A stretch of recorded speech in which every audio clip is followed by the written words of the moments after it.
Good morning to everybody.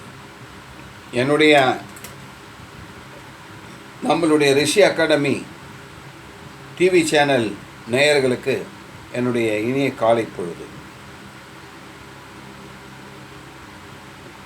நான் இன்று உரையாற்றப் போகும் தலைப்பு 60 முதல் 20 என்ற தலைப்பின் கீழ் நம்மளுடைய ஆரோக்கியத்தை எப்படி 20 வயதுடையதாகவே வைத்துக்கொள்ள முடியும் என்பதனுடைய சாராம்சத்தை பற்றி பேசப்போகிறோம். அதற்கு 3 காரணிகளை நான் கூறியிருந்தேன். ஒரு காரணி மனம், 2வது காரணி உணவு, 3வது காரணி உழைப்பு. இந்த 3 காரணிகளையும் சரிவர சதவிகிதத்தில் செய்தோமேயானால் கண்டிப்பாக 60 வயதிலும் 20 வயதுடைய வலிமை, மனோபலம், உடல் பலம், ஆத்மபலம் எல்லாம் கிடைக்கும். இதை முனிவர்களும் ஞானிகளும் சித்தர்களும் செய்திருக்கிறார்கள். என்ன மனிதருக்கும் சித்தருக்கும் என்ன வித்தியாசம்? ஒரு மனிதனுடைய வாழ்நாள் 120 என்று கணிக்கப்பட்ட நிலை மாறி இன்று 40லேயே முடியக்கூடிய நிலை வந்திருக்கிறது. 1/3 வந்துட்டோம். இப்படி ஏன் சார்? ஒரு சின்ன ஒரு ஒரு ஒரு ஃபேன் இருக்குது சார். அந்த ஃபேனை நீங்கள் எங்கே வச்சு யூஸ் பண்ணணுமோ அங்கே வச்சு தான் நீங்கள் யூஸ் பண்ண முடியும். அந்த ஃபேனை என்ன பண்ண முடியுமோ அதை தான் பண்ணணும். ஃபேனை நீங்கள் தண்ணியில் வச்சு பண்ணிங்கன்னா அது என்ன ஆகும்? வாட்டர் ப்ரூஃப் ஃபேனாக இருந்தால் பரவாயில்ல, ஆர்டினரி ஃபேனாக இருந்து நான் காற்று தண்ணியில் ஸ்விம்மிங் பண்ணும்போது எனக்கு ஃபேன் காற்று வேணும், நீங்கள் ஸ்விம்மிங் கூட ஃபேனை பண்ணிங்கனாக்கா என்ன ஆகும்? ஃபேனு இயற்கைக்கு, அந்த ஃபேனுடைய இயற்கைக்கு, நேச்சருக்கு அகெயின்ஸ்ட் தானே. அதே போல் பலவிதமான தவறுகளை இந்த உடம்பிற்கு நாம் செய்கிறோம். அதை துரோகம் என்றே சொல்லலாம். இன்னொன்று சொல்ல கடினமாக இருக்கிறது. நம்மளுடைய உடம்பை அசிங்கப்படுத்துவதற்கோ ஆரோக்கியமற்றதாக மாற்றுவதற்கோ அல்லது அதை சோகப்படுத்துவதற்கோ, மனதளவிலோ உடலளவிலோ அதை சோகப்படுத்துவதற்கு நமக்கு உரிமையே இல்லை. அதுவும் ஒரு விதத்தில் பாவம்தான். வெளியாருக்கு நாம் செய்வது மட்டும் பாவமாகப்படாது. உங்களுடைய உடலுக்கு, உங்களுடைய உயிருக்கு நீங்கள் செய்யும் துரோகமும் பாவமாக மாறும். நான் என்னுடைய உணவை மகிழ்ந்து உண்ணுகின்றேன். கேட்டால் அவன் ஆசைப்படுகிறான், அவனை சாப்பிட விடுங்கள் என்று சொல்லுவார்கள் பெரியோர்கள். அவன் சாப்பிட ஆசைப்படுகிறான், உடல் ஆசைப்படவில்லை. நான் பையனுக்கு துரோகம் பண்ண வேண்டாம் என்று பையனுடைய உடலுக்கு துரோகம் அல்ல செய்கிறேன். எப்படி அது நியாயமாகும்? உடலுக்கென்ற அளவு உண்டல்லவா? அதனுடைய சதவிகிதம் பேலன்ஸ்டு என்ற ஒரு வழிவகை உண்டல்லவா? எதை எவ்வளவு கொடுத்தால் அந்த உடல் ஏற்கும் என்பதற்கு ஒரு வரைமுறை உண்டல்லவா? அதை மீறும் பொழுது என்ன நடக்கும்? அது கண்டிப்பாக நடக்கும். இன்று நாம் விவாதிக்கக்கூடிய ஒரு அருமையான பொருள் மனம். மனதினை ஆட்கொண்டால் நாம் செயற்கரிய செயல்களை செய்ய முடியும்.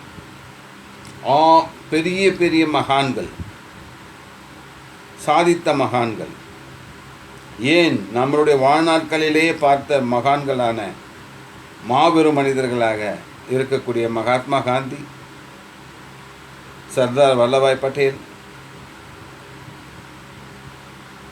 நமது வாஜ்பாய், நமது பிரதமராக நம்ம ஜனாதிபதியாக இருந்த அப்துல் கலாம்ஜி அவர்கள், ஏன் நமது பாரத பிரதமர் மோடிஜி அவர்கள், நினைத்து பாருங்கள். சாதிக்க வேண்டும் என்று நினைத்தால் மனம் சாதித்து காட்டும். அந்த சாதனை எதுவாக வேண்டாலும் இருக்கலாம். இதுதான் சாதனை என்பதல்ல. நான் இளமையோடு இருப்பேன் என்பதும் சாதனை, ஆரோக்கியமாக இருப்பேன் என்பதும் சாதனை, நான் மற்றவர்களை ஆரோக்கியமாக வாழ வைக்க வேண்டும் என்பது என்னுடைய சாதனையாக இருக்கலாம். எனவே இன்று நாம் மனதின் அளவிலே ஒரு தெளிவான முடிவை எடுக்கப் போகிறோம். மனது சிரசு முதல் காட்கள் வரை வியாபித்திருக்கிறது. அது எங்கே இருக்கிறது என்ற எந்த ஒரு டெஃபினிஷனையும் யாரும் கொடுக்கவில்லை இதுவரை. பலர் பலவிதமாக சொல்லியிருக்கிறார்கள். ஆனால் ஒன்று நாம் செய்து கொண்டிருக்கிறோம். உங்களையும் அறியாமல் என்னையும் அறியாமல் ரொம்ப பேசாதே, மனம் வலிக்குது அப்படின்றீங்க தான் கையை வைக்கிறோம். நாம் உணர்ந்திருக்கிறோம். பெரியவர்களை பார்த்து செய்கிறோமோ இல்லையோ அது தெரியவில்லை. ஆனால் என்னுடைய கை இங்கே தான் செல்கின்றது. வேதனையோடு சொல்லும்போது என்ன சொல்லுகிறோம்? சந்தோஷத்தோடு சொல்லுங்கப்பா, உள்ளம் குதிர்ந்து போச்சுப்பா, நீ நல்லா இருன்னு சொல்கிறோமா இல்லையா? ஸோ நாம் மனம் இங்கே இருக்கிறது என்று வைத்துக்கொள்வோம். பார்க்க முடியாத ஒரு பொருள், அந்த பார்க்க முடியாத ஒரு பொருளை ஆரோக்கியமாக ஆனந்தமாக சக்தியோடு வைத்து கொள்ள வேண்டும் என்றால் பார்க்க முடியாத ஒரு பொருள் தேவை. அது என்ன தெரியுமா? அந்த பார்க்க முடியாத பொருள் பிராணசக்தி. பிராணன் இல்லை என்றால் அது பிணம். பிராணன் போய்விட்டது, அவருக்கு இறந்து போச்சுன்னா முன்ன அவ்வளோ சொல்ல மாட்டாங்க. பூத உடல்லாம் அதுக்கப்புறமா வந்தது தான். அவரை பிராணனை விட்டுட்டார். பெரியவர்கள் பெரிய பெரிய மகான்கள்லாம் போய் கேட்கும்போது சொல்லும்போது அவர் பிராணனை விட்டுட்டார். சித்புருஷர் பிராணனை விட்டுட்டார். ஸோ பிராணன் தான் உயிர். ஆத்மா என்பது வேறு, அதையும் இதையும் கன்ஃபியூஸ் பண்ணிக்காதீங்க. ஆத்மா தனி சப்ஜெக்ட். அது பிராணன் தான் உயிர். அந்த ஆத்மாவை வளர வைக்கக்கூடிய இந்த உடல் உயிரோடு இருக்க வேண்டும் என்றால் பிராணன் வேணும். அந்த பிராண சக்தி தான் எல்லா இயக்கங்களுக்கும் முதல் காரணி. உயிராகவே நம்மோடு இருக்கிறது. கண்ணுக்கும் ஒரு பிராணன் உண்டு, என்னுடைய பேச்சுக்கு பிராணன் உண்டு, என்னுடைய சுவாசத்திற்கு ஒரு பிராணன் உண்டு, என் மூளைக்கு ஒரு பிராணன் உண்டு. எப்படி தசவாயுகள் என்று உடலில் பிரித்திருக்கிறார்களோ 10 விதமான வாயுக்கள் கொண்டது தான் இந்த பூலோக மானிட உடல். 10 விதமான வாயுக்கள். இந்த 10 விதமான வாயுக்கள் தவறான ஒரு விகிதாச்சாரங்க மாற்றும்போது தான் நோய்கள் உருவாகின்றது. வாயுக்கள் என்றால் என்ன? பிராணனுடைய வெளிப்பாடு தான் வாயுக்கள். உண்ட உணவிலிருந்தும் பிராணசக்தி கிடைக்கும், நீரிலிருந்தும் பிராணசக்தி கிடைக்கும், மூச்சிலிருந்தும் பிராணசக்தி கிடைக்கும். உங்கள் என்ன அலைகள் பிராணசக்தி எடுக்கும். பிராணிக்கு பிராணசக்தி நோட்டம் தெரியுமா உங்களுக்கு? அற்புதமான ஒரு வெளிப்பாடு. இந்த பிரபஞ்சத்திலே உங்களை சூழ்ந்து பிராணசக்திகள் சுற்றி கொண்டே இருக்கின்றன, வியாபித்திருக்கின்றன. எல்லா விதமான பிராணசக்தியும் இருக்கிறது. நெகட்டிவ் பாசிட்டிவ் என்று சொல்லுவார்கள். நெகட்டிவ் பிராணசக்தி, பாசிட்டிவ் பிராணசக்தி என்று சொல்லுவார்கள். நீங்கள் நெகட்டிவான மனிதராக இருந்தால் நெகட்டிவ் பிராணசக்தி உங்களிடத்திலே சேர்ந்து கொள்ளும். நீங்கள் பாசிட்டிவான மனிதனாக இருந்தால் பாசிட்டிவ் பிராணசக்தி உங்களிடத்திலே சேர்ந்து கொள்ளும்.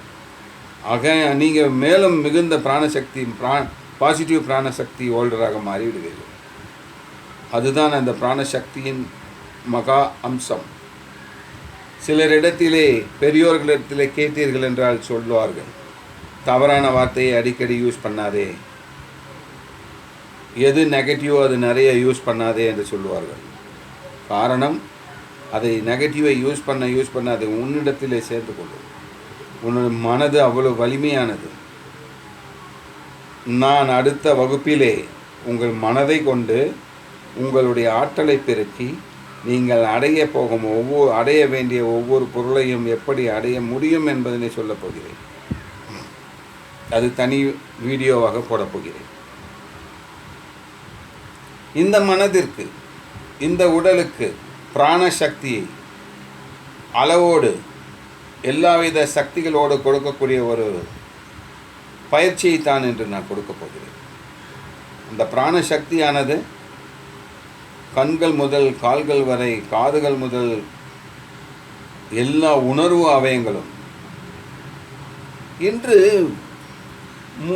20-25 வயதிலேயே குழந்தை பேருக்கு அவதிப்படுகிறார்கள். என்னுடைய பாட்டன் முப்பாட்டன் 10-15 என்று பெற்று போட்டு விட்டு சென்றான். நான் ஒன்றுக்கே கஷ்டப்பட்டு கொண்டிருக்கிறேன். வேதனையாக இல்லையா? ஏன்? அவன் அந்த உடலை துரோகம் செய்யாமல் வைத்திருந்தான். நாம் அந்த உடலை துரோகித்து கொண்டிருக்கின்றோம்.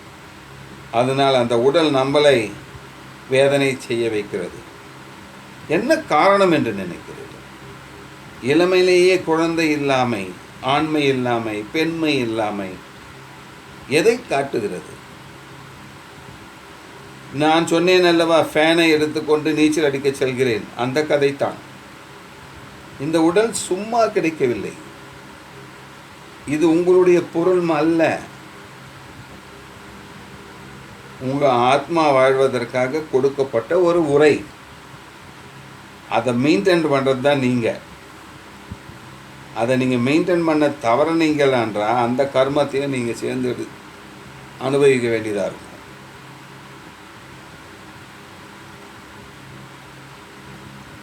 புரிகிறதா? எனவே இந்த பிராண சக்தியின் அளவினை கொண்டே எந்த வியாதியாக இருந்தாலும், அது குழந்தை பேராக இருந்தாலும், அல்லது வலிமையற்ற உடல்வாகுவை கொண்டிருந்தாலும், வலிமையற்ற மனவாகுவை கொண்டிருந்தாலும், எதை வேண்டுமானாலும் சீர் செய்ய முடியும். இது மேம்போக்காக சொல்லப்பட்ட ஒரு வார்த்தை அல்ல, தெளிவாக சொல்லப்பட்ட வார்த்தை. உணர்ந்து சொல்கிறேன். நான் சொல்லும் ஒவ்வொரு வார்த்தைகளும் ஒவ்வொரு உறுதியான அனுபவத்தால் ஏற்பட்டவை. மனதை தவிர ஏதோ ஒரு மருந்தும் இல்லை.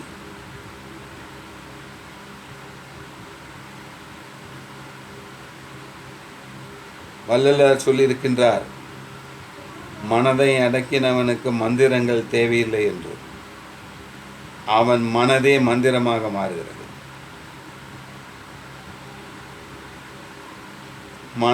மனதை தன்வயப்படுத்தியவனுக்கு கால நிலைகள் ஏதும் இல்லை. மனதை தன்னிலைப்படுத்தினான் என்றால் என்ன அர்த்தம்?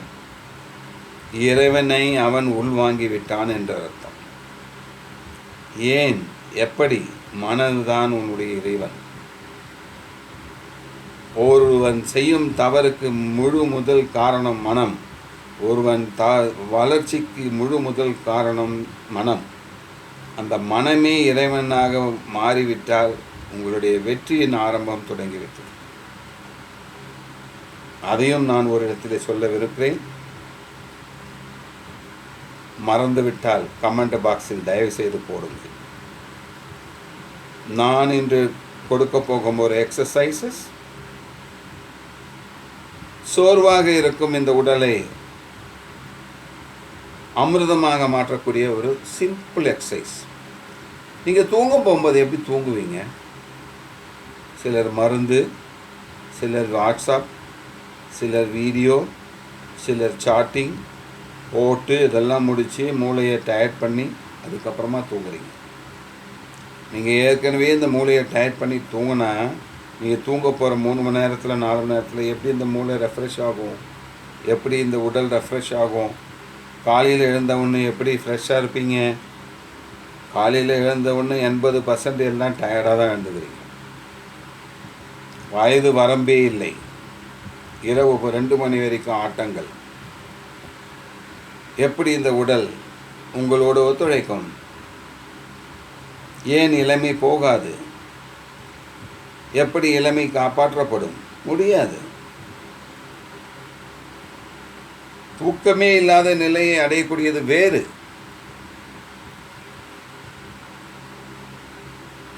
வள்ளலார் அடைந்தார். அவர் இடமுட்டு இடமாறுவார். ஒரு இடத்திலே இருந்து மறைந்து அடுத்த இடத்திற்கு சென்று வருவார். வள்ளலார் இருந்தார், போகர் இருந்தார், பல சித்தர்கள், சிற்புருஷர்கள் இருந்தார்கள். அவர்களுக்கு தூக்கம் தேவையில்லை, உணவு தேவையில்லை, நீர் தேவையில்லை, ஒன்று பிராணன் இருந்தால் போதும், அவர்கள் வாழ்ந்து விடுவார்கள். பிராணன் இருந்தால் போதும்.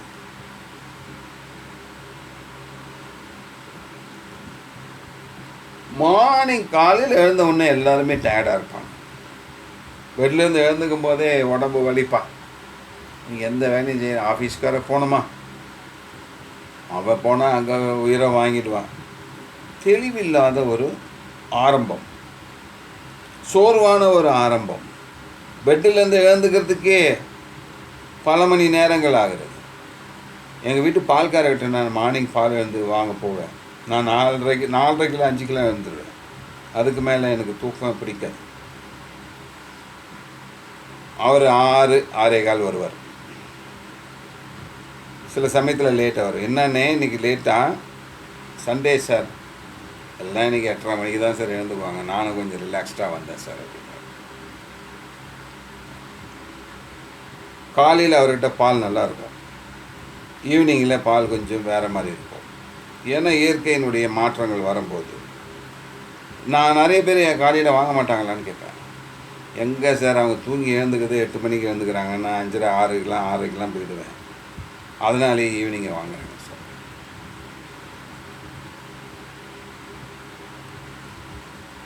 எழுந்துப்பதை 8 மணி என்றால் நீங்கள் எப்படி உங்கள் உடலை நீங்கள் பாதுகாக்கப் போகிறீர்கள்? அதற்காக அதிலிருந்து விடுபட முடிந்தவரை இந்த எக்ஸசைஸை டெய்லி செய்துங்க. வெறும் 10 நிமிஷம் வேலை அமர்ந்த கட்டிலோ தரையிலோ உட்கார்ந்து செய்யலாம்.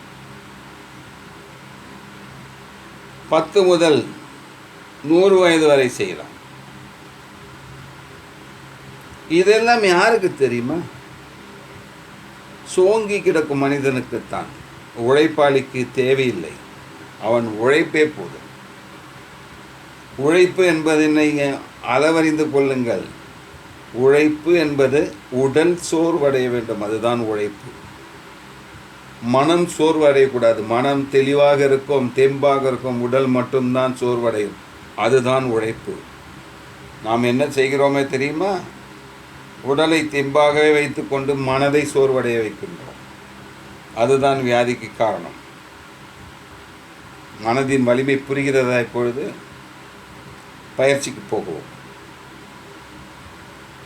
நான் தெளிவாக சொல்லிவிடுகிறேன், அதற்கு செய்முறையும் காட்டுகிறேன். நெற்றி போற்றின் மையப்பகுதியை நெற்றிக்கண் என்று சொல்வார்கள். அந்த மையப்பகுதியை நிதானமாக கவனியுங்கள். எந்த ப்ரெஷரும் வேண்டாம், எந்த அனுமானமும் வேண்டாம், எந்த தொந்தரவும் செய்யாமல் ஜஸ்ட்டு அதை நோக்கினால் போதும். மனதிலே நோக்கினால் போதும். கண்களை கொண்டு நோக்க வேண்டும் என்று அல்ல, மனதினால் நோக்குங்கள். அமைதியாக நோக்கும் பொழுது உங்கள் உடல் முழுவதும் ஒரு மின்சாரம் பாய்வதை போன்று உணரலாம். அந்த மின்சாரம் பாய்வது வேறொரு இல்லை, பிராணசக்தியின் ஓட்டத்தை உங்கள் மனக்கண் உங்களுக்கு காட்டுகிறது. இதை செய்முறைக்கு எடுத்து வர 1 வாரம் கூட ஆகலாம். கவலைப்படாதீர்கள், முயன்று கொண்டே இருங்கள், கண்டிப்பாக நடக்கும். பிறகு மூச்சை கால்கள் வரை செல்வதை கவனியுங்கள். மூச்சை உள்ளே சென்ற மூச்சு உங்களுடைய முதுகுத்தண்டை நேராக வைத்து கொண்டு அமர்ந்து உங்களுடைய ஆழ் மூச்சானது உங்களையும் அறியாமல் செல்லும். உங்களுடைய பிறப்பு உறுப்பு வரை போய் நிற்கும். அடிவயிறு என்று சொல்லுவார்கள். அந்த பிறப்பு உறுப்பிலிருந்து 2ஆக பிரிந்து 2 கால்களுக்கும் செல்லக்கூடியதை பார்க்கலாம். அப்படியே ரிவர்ஸ் வரும். நன்றாக கவனியுங்கள். அமைதியாக ஆனந்தமாக கவனித்தீர்கள் என்றால் தெரியும். அவசரப்படவே வேண்டாம். என்றாவது ஒரு நாள் உங்களுக்கு கிடைத்தே ஆகும் இந்த அனுபவம். பிறகு நேராக அமர்ந்து கொண்டு ஆழ்ந்த ஒரு முயற்சியை எடுத்துக்கொண்டு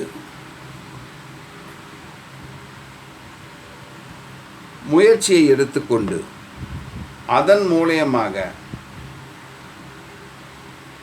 ஆழ்ந்த மூச்சு உங்களுடைய அடிவயிறு வரை சென்று உங்களுடைய முதுகுத்தண்டு நேர்கோட்டில் இருக்க வேண்டும். நேர்கோட்டு என்றால் என்ன? நீங்கள் முதுகை சுவரிலே அனைத்து உட்கார்ந்தீர்கள் என்றால் எப்படி இருக்கும்? அதை போல் வைத்துக் கொள்ளுங்கள். இந்த தலையை நேராக வைத்துக்கொண்டு ஆழ்ந்த மூச்சையை எடுத்து வலதுபுறமாக திருப்புங்கள்.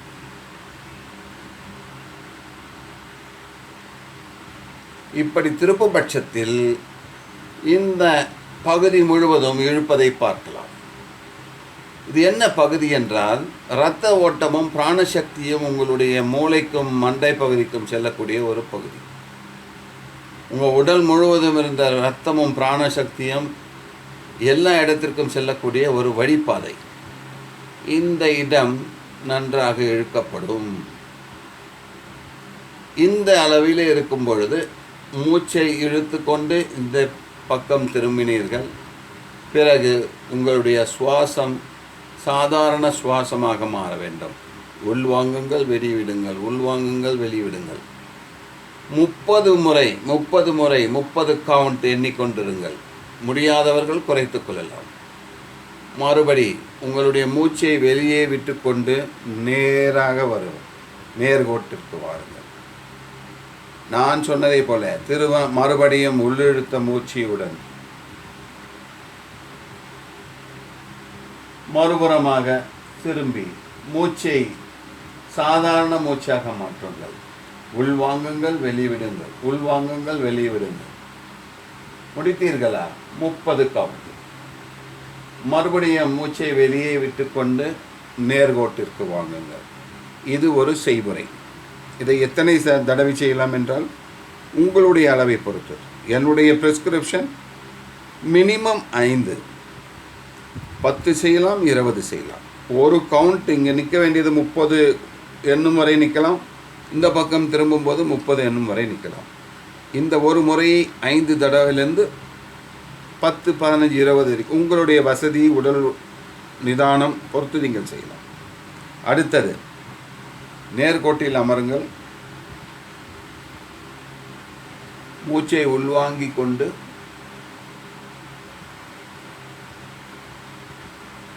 இப்பொழுது உங்களுடைய எச்சிலை விழுங்குங்கள்.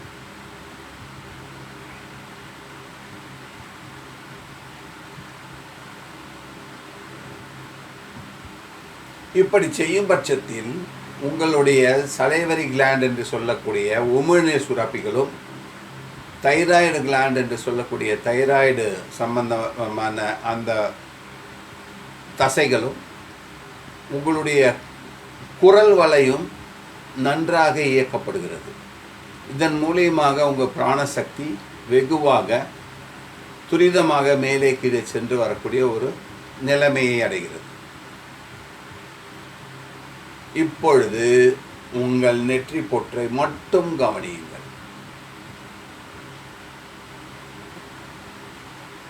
உள்நோக்குங்கள். எந்த பிரஷரும் வேண்டாம், எந்த ஆர்ப்பரிப்பும் வேண்டாம், எந்த அவசரமும் வேண்டாம்.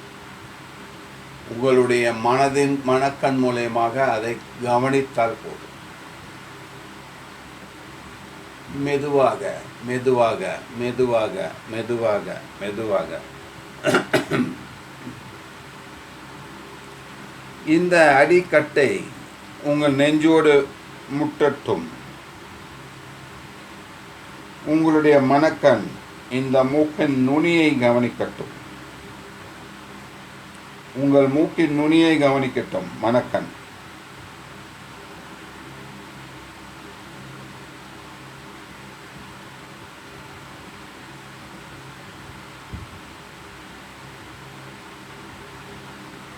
உங்களுடைய சுவாசமானது சரியான சுவாசமாக இருக்கட்டும். உள்வாங்குங்கள், வெளிவிடுங்கள். இப்போ ஒரு குளிர்ந்த நிலை ஏற்படும்.